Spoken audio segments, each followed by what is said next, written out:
Greetings. I am Dr. Corvus, and this is Miniature History, Filth and Poo. Sanitation is something most of us take for granted in the modern world. Trash and human waste are usually handled by systems we don't think about. But before the invention of flushable toilets, garbage trucks, and recycling plants, filth and poo were constant concerns, and the larger the settlement, the bigger the problem. Let's begin with a large city. As you approach, you'll see the cathedral towers first, then the city walls. Eventually, a stone bridge comes into view that crosses a river and leads to the city gates. Depending on the weather, the smell can begin up to a kilometer away.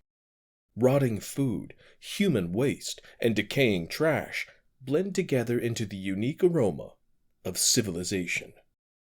And patrons of the outhouses that hang over the sides of the bridge add their personal contributions directly into the river. This river is effectively a local dump. Broken furniture, discarded food, animal bones, human excrement, it all winds up here, thrown into the water, or, just as commonly, dumped onto the bank and left for rain to wash away. There's a reason it's known locally as Shitbrook. Between dusk and dawn, shirtless crews of workmen haul filthy barrels out of the city and empty them into the muddy flow. These are gong farmers, who are paid to climb into cesspits and latrines, dig out the human waste, and dispose of it outside the city walls. The word gong is derived from the Old English word gang, meaning to go, and is a term used to refer both to a privy and its contents. So a gong farmer is, quite literally, a turd farmer. As you might imagine, this is an unpleasant occupation. Though it does pay well to climb down into a cesspit with 1,000 gallons or more of muck, and shovel it into barrels, then haul it away for disposal. Hopefully, that pay is enough to offset the constant exposure to raw sewage, the requirement to work the night shift to avoid lugging barrels full of fecal matter through crowded streets, and the shorter lifespan that's nearly guaranteed by disease and illness. Of course, there are other dangers. Decaying sewage can create a miasma of toxic gases that are potentially flammable, which is concerning when you need a candle, lantern, or torch to see by.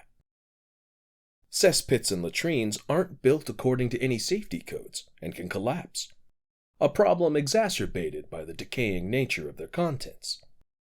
In 1326, a gong farmer named Richard the Raker illustrated those risks by falling into a cesspit through a rotten wooden ceiling and drowning in shit.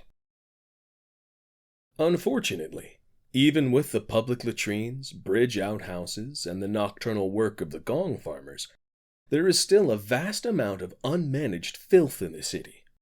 Most of it is piled up in the streets and alleys, though not the major thoroughfares.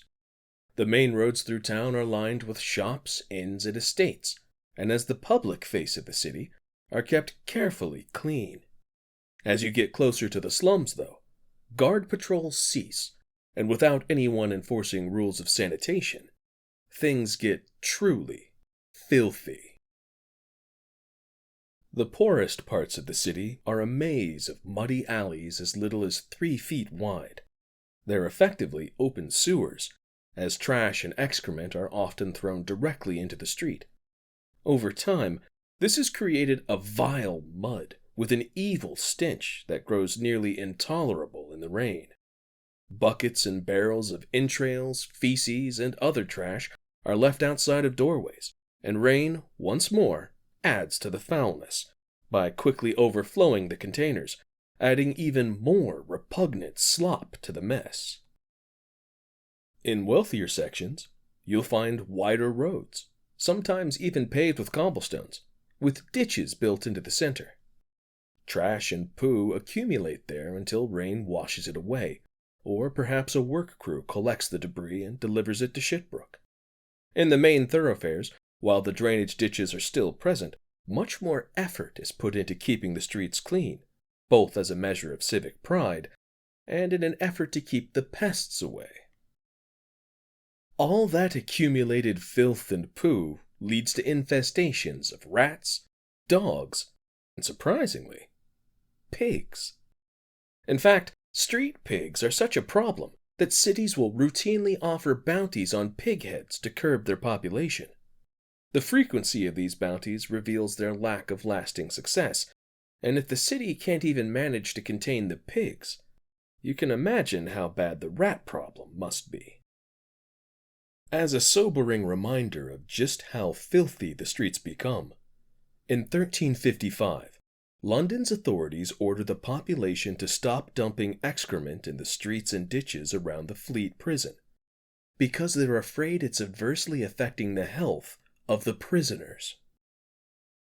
In addition to human waste, there are large amounts of animal remains added to the piles of refuse, including entrails and bones from small creatures used for family meals and the remains of large beasts processed into food or leather by local tradesmen. And when cities begin keeping large troughs of water in the streets as a way to fight fires, they usually turn into pools of stagnant water filled with trash. Filth is almost everywhere. However, there are a few places that manage a higher level of sanitation. Monasteries and castles, in particular, usually have a much cleaner reputation. Some even have flushing toilets, which involve an angled stone channel set beneath a bench with a row of holes, sometimes even with cushions that double as plugs to contain the smell. Water is then used to flush away the filth into either a ditch outside the walls or a collection barrel that would then be emptied into, you guessed it, shitbrook. And then there's the highest luxury in personal sanitation, the close stool. These are usually small iron frames built to hold a removable brass pan and feature soft cloth-lined seats. They are often presented along with a handful of wool or linen for wiping, as well as a jug of clean water and a basin for washing.